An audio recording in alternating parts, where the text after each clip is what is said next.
Hi guys and welcome back to my channel. I look like ass. I feel like ass. I don't feel very well. It's not the thing, pretty sure.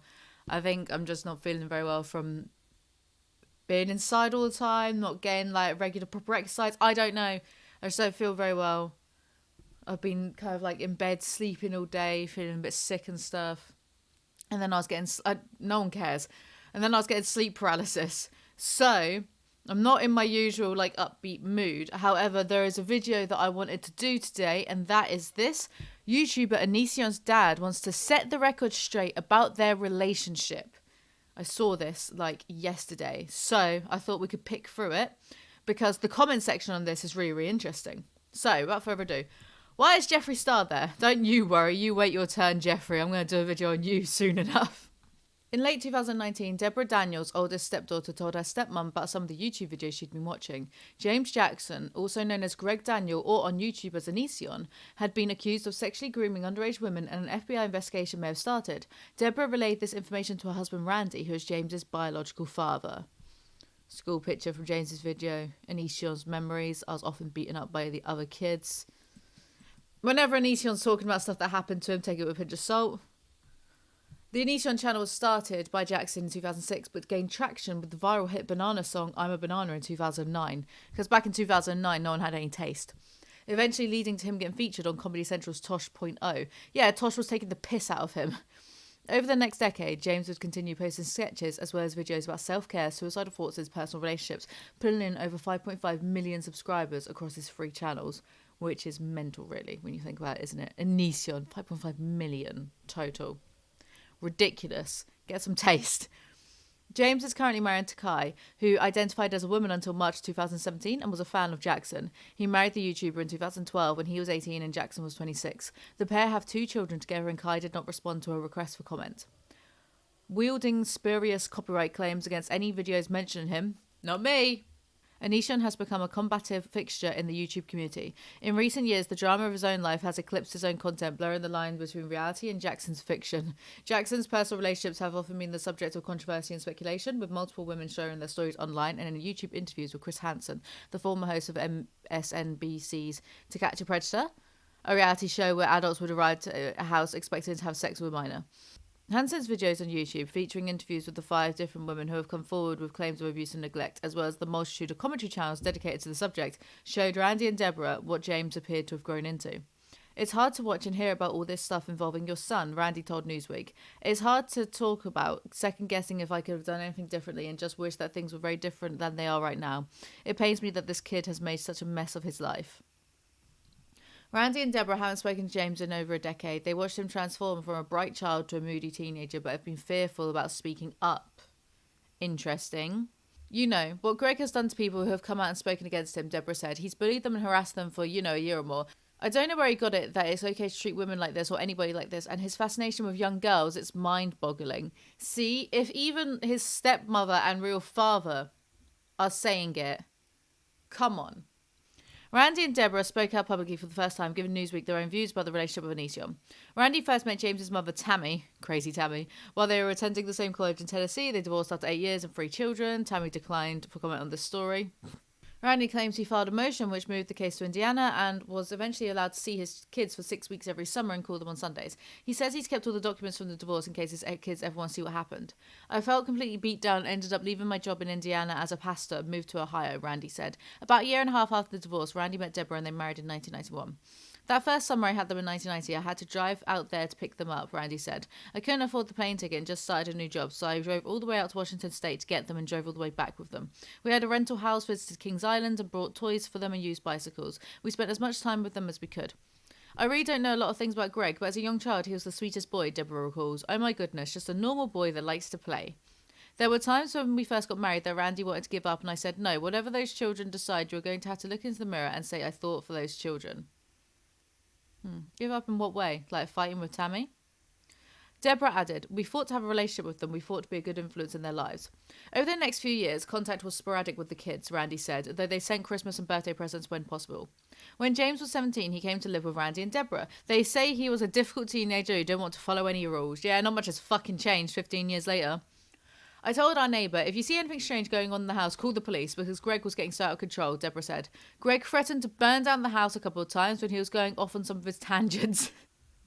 It sounds just like Onision now, doesn't it? Whenever he would get angry and start yelling and cursing and calling us all sorts of names, it was just kind of escalating, so I was afraid there would be a physical altercation, and that's why I called the police. I told the officers, look, I need help. Can you explain to Greg that he has to listen to his parents and can't do whatever he wants?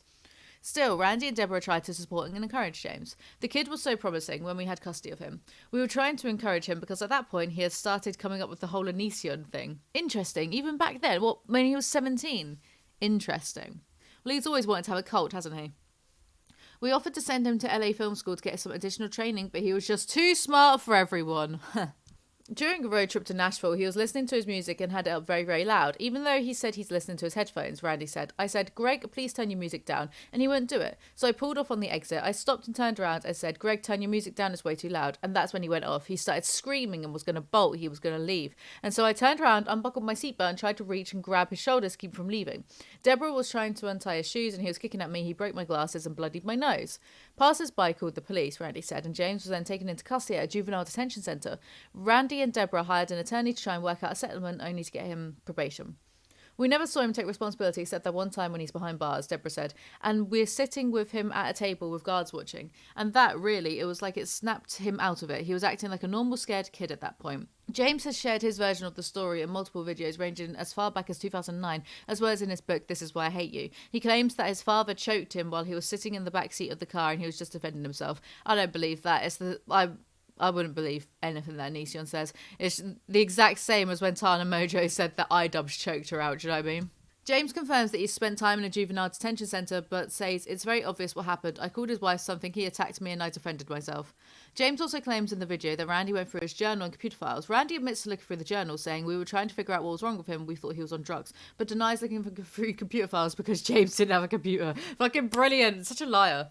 And also, I mean, yes, it is an invasion of privacy if an adult looks through a teenager's diary, but at the same time, a parent has a responsibility of duty and care to their teenager, and sometimes you do need to do things that are morally ambiguous if you think your child, your flesh and blood, is under the influence of drugs or whatever. You know, it's a bit of a grey area. Ethically, it's a bit of a grey area, but at the same time, most parents just want to make sure that you don't die. I guess. Something like that. Paternal, maternal instinct. Who fucking knows? We didn't hear from him for a while, and then all of a sudden he calls and says he is getting ready to go into the Air Force, Deborah said. When James married his first wife, Sky, in 2005, his father and stepmother were not invited to the wedding, but they did spend some time in Washington State afterwards. Sky declined to comment. The last time we spoke, Greg was assigned to Korea, Randy said. He was military police and what has changed to non-combatant with only 3 months left in his I can't even talk. It's because I've been sleeping all day. Sleeping and then being attacked by my sleep paralysis demon that like fancies me or something. Updated video on my sleep paralysis because my reptilian demon now like wants to try to have sex with me all the time. With only 3 months left in his tour, we told him that this was a horrible idea, just hang in there and let the military pay your way back. He didn't take my advice. And then a switch flipped and all of our calls, and we can't get a hold of him anymore, Deborah added. But it's not that way. It's just you'll ghost all of a sudden, you have no idea why. We just talked to him last week. What happened? For the next few years, Randy followed the rise of Onision and saw the I'm a Banana video go viral, putting in millions of views on YouTube. Then James started making the videos about Randy and Deborah. They stopped watching. I consulted with attorneys and asked if I needed to take any action. Randy said, the counsel I got was that he's not mentioning you by name, so you would have a hard time proving anything in court. For those who don't know, Onision, don't quote me verbatim, pretty sure Onision has alleged that his own father is a paedophile or something several times. So seems like projection to me. Randy can't remember the last time he spoke with James, so has never seen his grandchildren. That's quite sad. But he still wants to have a relationship with his son. This kid did not have horrible abusive parents who are not involved in caring about his life, Randy said. The record needs to be set straight as far as the role and involvement in his life and what we tried to do for him and his sisters. Right, so that was that article, but then the comments were very interesting. When I read the bit about Greg in the car blasting music and his father telling him to stop, I had immediate flashbacks to Strange Aeon's video in his book. It just confirms that his books are really bad self-insert fanfictions about his real life. And then there's lots of comments defending Greg. I mean, it's probably just Greg on several different accounts and liking his own comments. Here's the thing. Let's say you're a dad, you really love your kid. Whether Greg is guilty or not, a loving dad will stick by his son through thick and thin, trying to protect him, even if the kid did something wrong. Bullshit. Fucking bullshit. Sorry, but that's such bullshit. Firstly, I don't believe in the notion that you can love someone no matter what. His father's not even seen him for years. His father probably doesn't know who he is personally as a human being. So how can you love someone if you don't know them on like an intrinsic level? Secondly, if one of my family members, not in a crime of passion, but in cold blood, murdered someone else, someone vulnerable, someone who wasn't deserving of being murdered, oh, there's a sentence. Say one of my family members murdered someone else in cold blood. Do you think I'd stick by them? No, because that's extreme cognitive dissonance. It's inconsistent. Like with your own set of personal morals, I suppose. Well, I'm getting pressed. What kind of loving father goes to the public media? What could he be hoping to gain? Maybe that Gregory has slated his own father and alleged that he's a nonce for years and years and years. I don't know, like maybe he wants to go to the media to fucking defend himself. I don't know. They say themselves that Greg has nothing to do with them for 10 years. What terrible thing did the so-called loving couple do to make their own son disown them?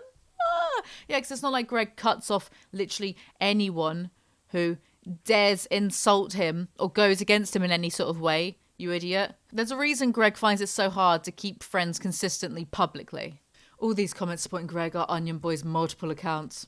What a deviant man. Randy, not Greg. Okay, Grug. What kind of father turns on his kid like this? I was difficult too, but my father never turned on me. It seems celebrity dads always need the spotlight. Greg is not a celebrity. He's no Joey Essex. Thank you very much. Secondly, difficult? Like, were you Onision levels of difficult? Are you being potentially abusive to loads of different women? People who think like this are so black and white, one-track mind. Everything is shades of grey. In an ideal world, a parent would indeed like their child, but, you know, if their child grew up to be a terrible person, you don't have to keep loving that. Like, that's so toxic. The idea that you have to keep loving someone, even though they're bad for you in every single way, just because they're related to you. That's fucking ridiculous. I just don't understand people who think like that at all. Imagine if one of your relatives turned into a nonce, like... Still gotta support them though. What are you talking about? Randy admits that he has Greg by the shoulders while Debbie is untying his shoes. Why is nobody seeing this? Two adults are attacking a minor and bragging to the media about it. Randy and Debbie should both be in jail. Putting your hands on someone's shoulders isn't abuse, Greg. He was trying to jump out the car. I mean, this is all a lot of he said, she said though. There's three sides to every story. Their truth, the other person's truth, and the objective overarching truth. And usually people's truths are kind of, they sort of meet a bit in the middle with their own subjective slants. I don't believe anything that Greg says ever though, so you got to factor in that. But yeah, what a strange comment section. Probably just Greg and his little Patreon, wait, it's off Patreon. Discord? Does he have a Discord? Discord support group? Who fucking knows? Anyway, that's all for this video. Just thought, might as well cover this. If you enjoyed this video, do remember to like, comment, subscribe. I make new videos whenever I feel like it, and I'll see you guys next time. Bye!